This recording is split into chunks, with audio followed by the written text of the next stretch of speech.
we were talking about Chief Keef earlier, and how did you guys meet? Keef, now this is crazy. We brought Alley Boy to Chicago. He was shooting his "Fuck With Me" video. So I was taking him through all the hoods in Chicago because the song was showing how all the different gangs fuck with him. So I took him on to fuck with King Diesel and them with the GDs over on Homan. I took him out west on Central where I'm at to fuck with the brothers. I took him to Foster Park to fuck with the Blackstones. I took him to O Block to fuck with the GDs. I mean with the BDs. I took him to fuck with the GDs everywhere. I took him through the whole city. Keef was out there and he had a CD. He gave me his CD. It was him and Fredo Santana. Fredo came to me, approached me, and was like, man, my cousin going crazy, bro. Fuck with us. He gave me a CD. He was like, check this out when y'all leave. I get the CD. I'm like, I bet, I got you. I'm going to check it out. You know what I'm saying? We leave. I put the CD in. At this time, he was new. So I'm sitting back thinking, I'm listening to it, and I couldn't catch it. I'm like, this shit is some bullshit. I didn't feel it. I didn't see the vision. I took it out. I threw the CD out the window. You know what I'm saying? He reached back and wanted to do a song with me, and I didn't do it. And he held a grudge against me. You know what I'm saying? From there. So he posted something on the internet one day, and he was like, man, something about Bodil ain't shit, and you know what I'm saying? The only motherfucker that's something is Bump J or something. At this time, Hypno Carlito was over on our side, and Hypno was going back and forth, like, how you gonna say that when Bodil? So, make a long story short, I hit his people, his manager, Dro. I say, man, what's up with your shorty? On that, you know what I'm saying? Talking shit on the internet. Like, so Dro, like, I don't know, let me find out. He hit Fredo Santana. Fredo called me with Dro. And he like, nah, man, Keef cool. He just had a problem with you because you one of the artists that he looked up to and that he respected and wanted to rock with. You know, you was with Gucci and Waka and them, and you kind of played them shady. You know what I'm saying? And I was like, well, it wasn't like that, but I get a million messages and messages from people. You know, I can't check them all or fuck with everybody. And they got Keef on the phone, and at this time, he Chief Keef. He, you know what I'm saying? He on the way to becoming the biggest artist in the world. So now he way bigger than me. You know what I'm saying now? So he get on the phone, and he kind of, and I respect him because he young nigga OG checked me. You know what I'm saying? He say, yeah, man, you know, I had a problem with you for that, but you know, I ain't gonna do you like you did me. You know what I'm saying? Now that I'm the biggest artist, I'm gonna fuck with you and do a song which you made me feel like shit. But I had to respect it, because it was the truth. And I learned a lesson from Keef, which is why I always show love to the up and comers. You never know who up next. You know what I'm saying? You never know who gonna be the next biggest artist in the world. You know, you just don't know. All the I watched artists come and go, and I was able to pick some, and others I wasn't able to pick.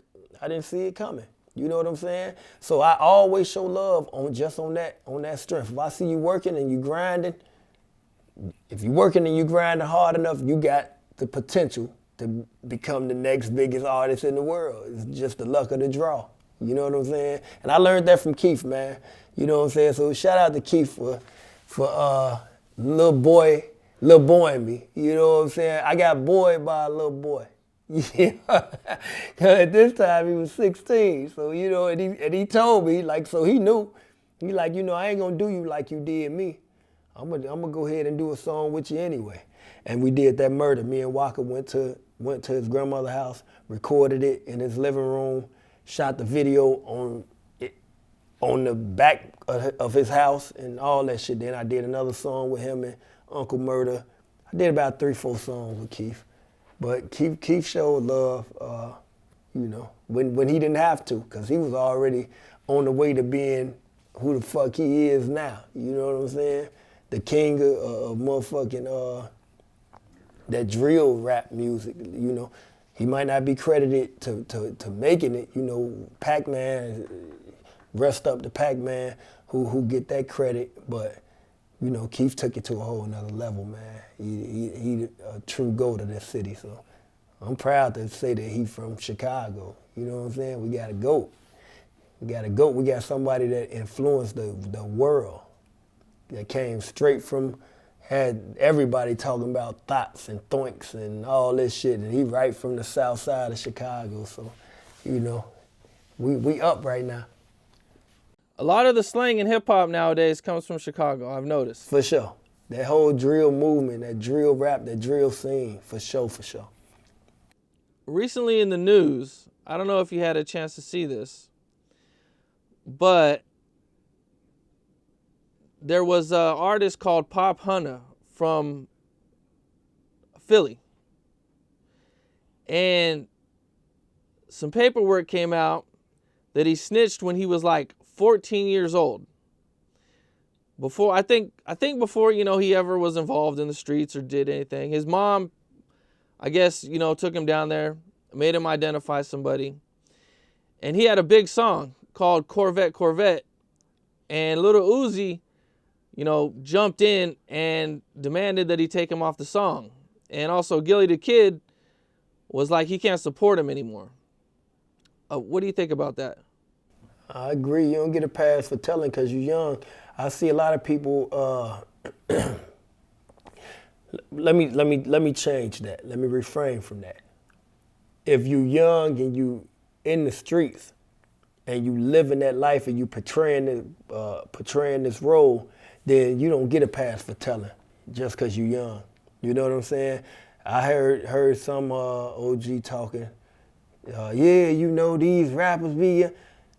I listen to what he's saying. Like, I don't agree with a lot of it. I do agree with some of it when he talk about certain rappers who keep these wars ignited. But if you tell it, you don't get a pass for that. You know what I'm saying? Now, if you a 14-year-old that's going to school and you working your job and you don't want no smoke, you a ball player, you doing somebody do something to you and you tell on them, you're a civilian. You know what I'm saying? So you doing what civilians do.